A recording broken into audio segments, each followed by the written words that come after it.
After a whole day out, Towa thanks Shintarō for the day and the delicious fruit sandwich. Thinking about dinner, Shintarō suggests grabbing some takeout from the convenience store. When they reach home, Towa mentions she'll quickly prepare some hot tea. As she reaches the apartment door, they see a sad-looking girl sitting there. Shintarō goes to check on her, and the girl stands up and hugs him tightly. Shintarō realizes it's Mari, his aunt, who rents the apartment to him. Inside, Mari devours the takeout as if she hasn't eaten in weeks. She apologizes for not visiting earlier, explaining she's been busy. Mari starts choking, and Towa gives her something to drink. Towa then asks who Mari is, and Shintarō explains she's his aunt and a manga artist. Suddenly, Mari screams, making Shintarō think she's drunk. She explains she's just really tired, having not slept in 3 days. Towa asks what a manga artist is, so Shintarō shows her a manga as an example. Mari complains that the manga isn't her work, and Shintarō admits he doesn't have any of her manga. Mari laments that her nephew should be the first in line to buy them, but he can't concentrate on reading knowing it was made by his aunt. Mari melodramatically tells Shintarō to forget she exists, but he can't, considering she just ate their dinner. Mari begs for forgiveness, claiming sleepless nights have affected her reasoning.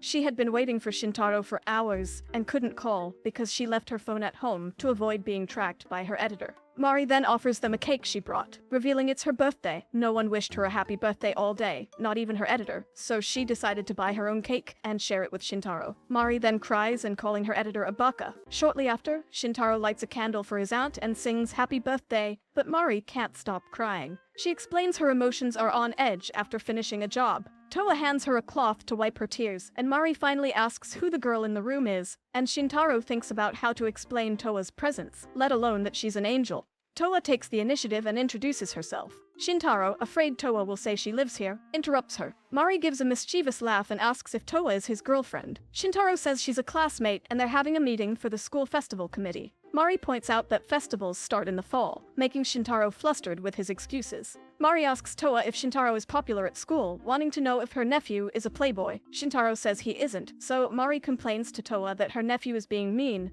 reminding him she changed his diapers when he was little. And Towa is enchanted, imagining baby Shintarō. Mari then gives Shintarō a serious look and asks why Towa calls him Master. Shintarō explains it's just a nickname, and everyone at school calls him that as a joke. Finally, everyone shares the cake and the mood is cheerful. Towa says she'll make some tea, and Mari praises her for being thoughtful. Mari then asks if Towa is an angel, saying it would be nice to have someone like that in the family. Shintarō nearly explodes hearing this. Mari goes to the bathroom and notices 2 toothbrushes. Shintarō quickly says he likes to divide them between his front and back teeth. Mari then realizes her nephew invited a girl into the apartment, and she starts panicking. She exits, shouting for Shintarō not to get involved with drugs or bad behavior.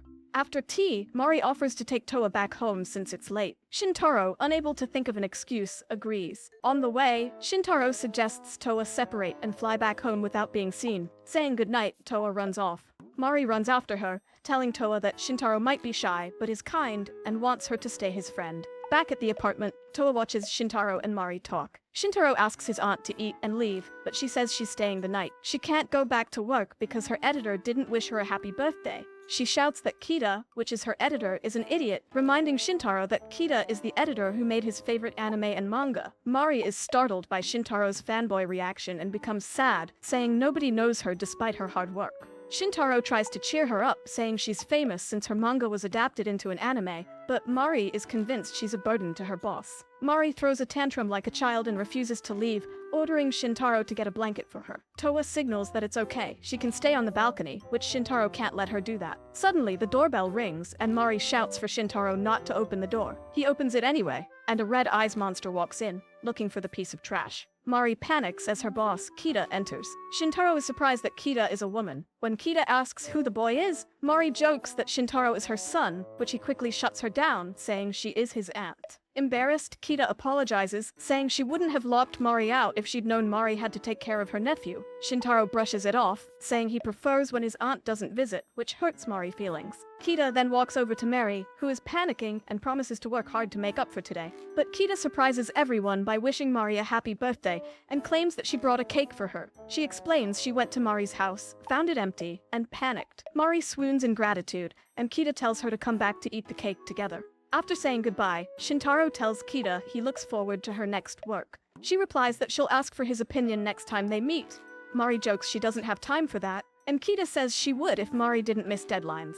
After they leave, Shintarō takes a deep breath while Towa comes in from the balcony, happy to see his family for the first time and finding his awkwardness cute. Another day, Shintarō is walking home from work when a girl bumps into him from behind. He notices her beauty and red eyes. Two guys run towards her and she says she's being chased and asks for help. Shintarō grabs her and runs, but turns out the two guys are just trying to return the book she dropped. After shaking off the duo, the girl sniffs Shintarō, saying his scent is delicious. Shintarō thinks it's because he smells like food after work. Noticing her leg is bandaged, he asks if she's okay, but she awkwardly says it's just a costume. He asks who the guys chasing her were, and she starts yapping that they're descendants of Helsing, here to kill vampires. Shintarō is surprised, thinking he'd meet a kappa or demon before a vampire. The girl reveals she's Alishka, and is indeed a vampire.